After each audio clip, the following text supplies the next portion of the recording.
It is 3 p.m., August 1st, 2018. We are standing at 6,214 feet, the summit of Vesper Peak in the North Cascades of Washington State.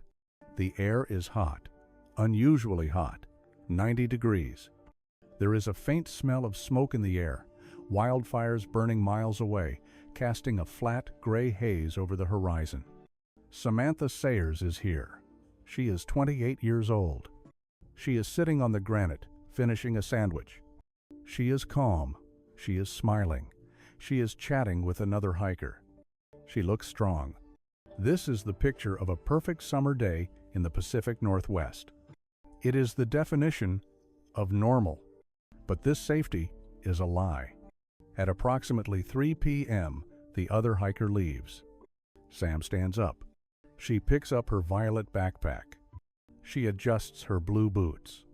And then, a glitch in the logic. A fracture in reality. The trail back to her car, back to safety, back to her boyfriend Kevin, who is waiting for her lies to the northeast. But Sam doesn't turn east. She turns south. She walks toward the south face. From where she stands, it looks like a shortcut, a gentle, heather-covered ramp leading down to the valley. It is an optical illusion, a geological trap designed by nature. 1 step, 2 steps. She walks over the ridgeline, and just like that, she vanishes. She leaves behind no footprints. She leaves behind no clothing. She walks into a mystery that will consume 8,000 hours of search time. It will deploy military helicopters, drone swarms, and thousands of internet detectives.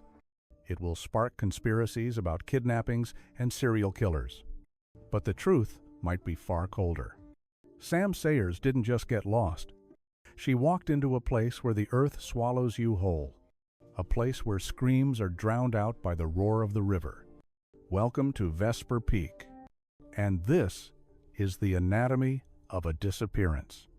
To understand how a seasoned hiker vanishes into thin air, we must first profile the victim, because Samantha Sayers is not your typical damsel in distress. She is a fighter. At 28, she lives in the Belltown neighborhood of Seattle. She is an entrepreneur, resilient, independent. She runs a cleaning business and an online store for new mothers. Her appearance is striking. Sam suffers from alopecia areata, an autoimmune disorder. She has no hair. Instead of hiding it, she owns it. She tattoos a constellation of stars on the side of her head, a Roman laurel wreath.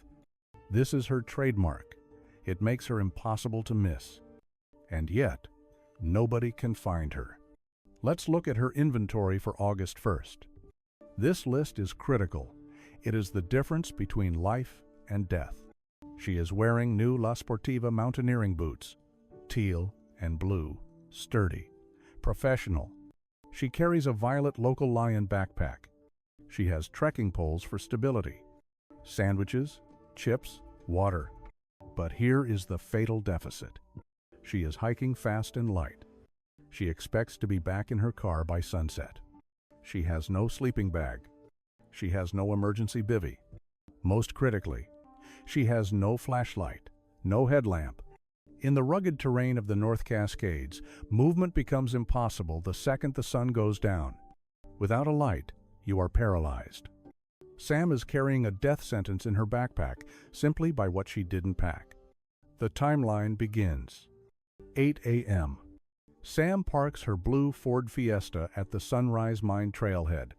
She starts the climb alone. The trail is brutal. It gains 4,000 feet in just 4 miles. 11:30 a.m. She reaches Headley Pass. Hikers call this the bowling alley. It is a steep, narrow chute of loose rock. One slip here sends boulders crashing down on your head. Sam navigates it perfectly. Witnesses see her. She is moving fast. She is strong. 12 p.m., high noon. She crosses Vesper Creek and hits the final granite slabs. The sun is beating down. It is 90 degrees. Sam strips down to her sports bra to cool off. The haze from the wildfires softens the light, making the depth of the cliffs hard to judge. She reaches the summit. She takes a moment. She eats her lunch. She is alive. She is safe.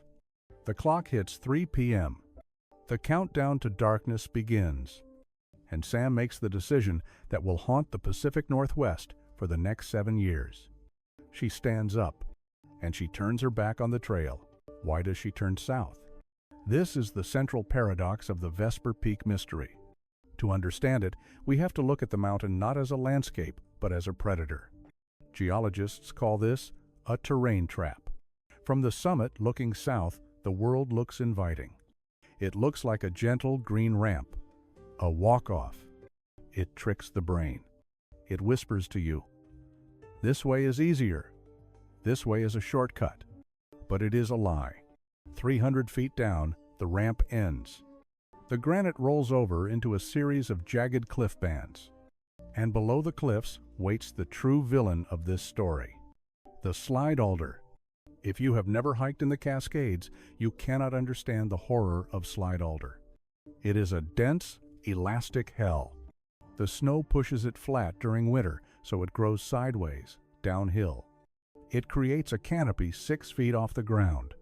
If you step into it, you don't touch the soil. You are suspended in a tangle of branches. If you fall here, you disappear instantly. A helicopter can fly directly over you with a thermal camera and see nothing. The leaves block the heat. The branches hide the body. It is an invisibility cloak woven by nature. And then there is the sound. This is the Sultan River Basin. It is a restricted watershed, no trails, no humans, just water crashing over rocks. The acoustic isolation is absolute. If Sam falls, if she breaks her leg, if she screams for help, the river swallows the sound. She is trapped in a soundproof booth the size of a city. This is the environment Sam walks into at 3:15 p.m. She has water for maybe 2 hours. She has no flashlight. And the sun is beginning to dip behind the peaks. The temperature on the granite is dropping. The trap has been sprung. 6 p.m. passes. No call. Kevin Dares, her boyfriend, feels the first cold prick of panic. He calls her phone. Voicemail. Again. Voicemail. 10 p.m. Kevin arrives at the trailhead. The blue Ford Fiesta is there, cold, empty. The silence of the parking lot is deafening. Kevin doesn't wait for the police. He runs. He sprints up the trail in the pitch black, screaming her name. Sam, Sam! 1 mile in, 2 miles in. And then, disaster. He slips on the rugged trail. His flashlight smashes against a rock. Darkness. He is injured, blind, forced to crawl back to the car. It is a harrowing preview of what Sam is facing up there. By morning, the cavalry arrives. This becomes Operation Vesper. It is one of the largest search missions in the history of Snohomish County. 8,000 personnel hours. The U.S. Air Force, the Navy, mountain rescue teams rappelling off cliffs. 14 separate dog teams scouring the rock. They are looking for a needle in a haystack, but the haystack is made of granite and vertical ice. And then, a glimmer of hope, a cruel one. The Air Force Rescue Coordination Center detects a ping from Sam's cell phone. It suggests movement. For a moment, the search teams believe she is mobile, that she is walking. They shift their focus. They fly sorties to the ping location. But nothing is there. Experts analyze the data again. It is a ghost ping, a technical artifact, a reflection of a signal bouncing off the canyon walls. She wasn't there. The technology lied. As the physical search stalls, the digital search turns toxic. The internet gets involved. Citizen detectives comb through drone footage and social media. They fixate on a man named Steve. He was seen on the summit video, dancing, looking carefree. The internet mob decides he is suspicious. Why is he so calm? Why isn't he looking for her? They analyze his body language. They accuse him of murder. It is a classic red herring. Police clear him immediately. He has an alibi. He is innocent. but the noise distracts from the truth. While the world plays detective on a keyboard, Sam is out there in the silence. And the seasons are changing. Winter is coming to Vesper Peak. August 23, 2018, day 22. The Snohomish County Sheriff makes the call no family wants to hear. The official search is suspended. We have exhausted all leads, they say. We have looked everywhere a human could possibly go. The helicopters land. The dogs go home. Silence returns to Vesper Peak. But for Kevin Dares, the silence is unacceptable. If the government stops, he starts. Phase 2 begins, and it is unlike anything the search and rescue world has ever seen. Kevin refuses to leave the mountain. He crowdfunds a private army. He hires Fernando Morera, a legendary tracker. He organizes supply drops, hiking heavy bags of food and survival gear into caves just in case Sam is alive, huddled in the dark, waiting. But the real weapon is technology. Drones. They fly grid patterns over the deadly south face, the places no human can step. They capture hours of 4K footage. Kevin uploads it all to the internet. He weaponizes the crowd. Thousands of strangers from around the world become digital searchers. They watch the footage frame by frame. They build spreadsheets. They log timestamps. 10:2, purple object. 14:15, blue boot. Late August, a breakthrough. The digital team spots something violet, the exact color of Sam's backpack. It is caught high in a tree, in a zone impossible to reach on foot. Adrenaline spikes. This is it. A helicopter is dispatched to verify. They hover, they zoom in. It's a balloon. Just a piece of trash. The mountain is taunting them. Every clue is a dead end. Every hope is a trap. Time passes. The seasons turn. The snow buries Vesper Peak, then melts, then buries it again. And then history repeats itself. October 2019. Rachel Lakoduk, 28 years old. She goes for a hike at Hidden Lake Lookout. It is the same brutal terrain, the same profile. She parks her car. She starts walking. And she never comes back. 2 women, 2 mountains, 1 shared mystery. Kevin Dares, still haunted by Sam's disappearance, sees this new tragedy. He knows the pain Rachel's family is feeling. He joins the search for Rachel. He channels his grief into a new mission. If he can't find Sam, maybe he can find Rachel. August 14, 2021. Nearly 2 years have passed since Rachel vanished. Kevin Dares and a private searcher named Bud Carr are bushwhacking through a steep drainage below Hidden Lake. They are miles off the trail. They are pushing through the slide alder, that same thick, impenetrable brush that surrounds Vesper Peak. Kevin stops. He sees a sleeping bag. He sees a backpack. And inside are the skeletal remains of Rachel Lakoduk. She was there the whole time. Helicopters had flown over her. Drones had scanned the area. But the vegetation hid her perfectly. She had slipped, fallen into the drainage, and the forest closed over her like a tomb. It is a moment of victory and a moment of devastating defeat. Kevin Dares found Rachel. He gave her family closure. But as he stands there, looking at the remains of a lost hiker, the question screams in his mind. He collapses in emotion. He asks the universe the only question that matters. Why can't I find Sam? The discovery of Rachel Lakoduk proves a terrifying truth. You don't need a serial killer. You don't need a kidnapping plot. You just need gravity and a few feet of slide alder. Sam is likely right there, just beneath the leaves, waiting. 7 years. 0 physical evidence.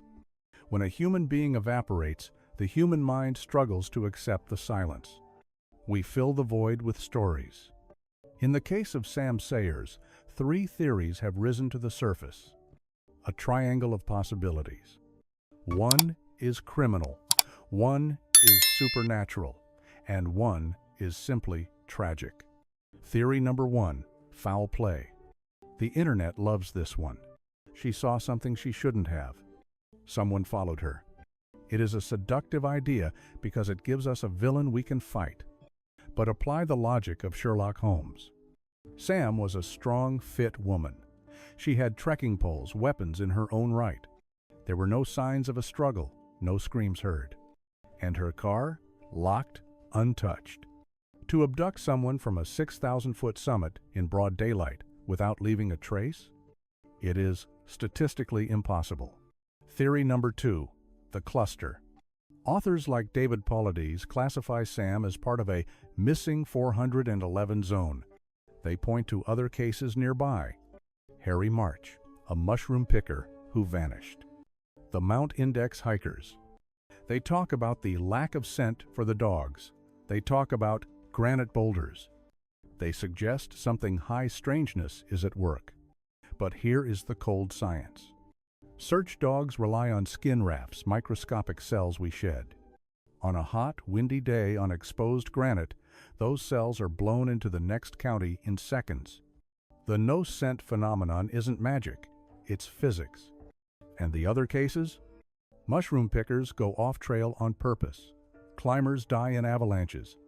The only thing connecting these people is the unforgiving geography. Which brings us to theory number 3, the rational horror. Sam didn't meet a killer. She didn't meet a ghost. She met the south face.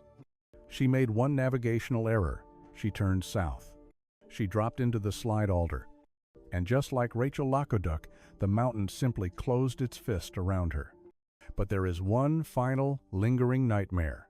One possibility that keeps searchers awake at night. If Sam fell into the brush, like Rachel, we might find a boot eventually. A backpack strap. A bone. But what if she didn't go south? What if she fell north? The north face of Vesper Peak is a vertical wall. At the bottom of that wall are moats. These are deep gaps between the warming rock and the permanent ice fields. They can be 50 feet deep. If you slip on the edge, you slide into the gap. The snow above can collapse, sealing the hole. The 304th Rescue Squadron rappelled down there. They looked into the black abyss of the moats. They saw nothing. But moats are shifting, living things. If Sam is down there, she is preserved in ice, hidden under tons of snow, beyond the reach of drones, beyond the reach of dogs. This is the cruelty of the wilderness. It offers 2 graves. One is the green hell of the slide Alder, where nature reclaims you quickly. The other is the white tomb of the glacier, where you are frozen in time. We don't know which one Sam chose. We only know what she left behind. The ghost ping from her phone was the last electronic heartbeat she ever sent. It was likely a false hope, a digital echo. But in a way, that ping is still ringing. It rings in the ears of her family. It rings in the comment sections of the internet. It rings in the silence of the Sultan River Basin. The seasons change, but the question remains frozen in 2018. In Seattle, life moves on. People go to work. Traffic flows. The city lights burn bright. But just 60 miles away, in the dark drainage of the Sultan River, time has stopped. Kevin Dares and the Sayers family are stuck in the ambiguous loss. It is a psychological torture worse than grief. Without a body, there is no funeral. Without a funeral, there is no goodbye. There is only the waiting. Every time the phone rings, there is a microsecond of hope. Every time a hiker finds a stray boot in the Cascades, the heart stops. Now, I turn the investigation over to you. You have seen the maps. You have heard the timeline. You know about the ghost ping and the visual trap. Did Sam Sayers simply make a fatal wrong turn, descending into the slide Alder that hides her to this day? Is she buried in the moats of the North Face? Or do you believe the darker theories that something or someone intercepted her on that summit? Leave your analysis in the comments below. Debate the evidence. Because sometimes it is the collective mind of the internet that finds the one detail the experts missed. We need to keep her name in the algorithm. We need to keep the search alive. The disappearance of Samantha Sayers is a terrifying reminder of a truth we try to forget. Civilization is a thin veneer. We drive our cars, we check our phones, we feel like masters of the world. But just 2 miles from the road, the rules of humanity do not apply. The wilderness is not malicious, it is not evil, it is indifferent. It does not care if you are loved. It does not care if you are strong. It only cares if you make a mistake. Sam Sayers walked into the light of a perfect summer day, and the mountain kept her. She is part of the geology now, whispering in the wind of the North Cascades, waiting for someone to look in the right place.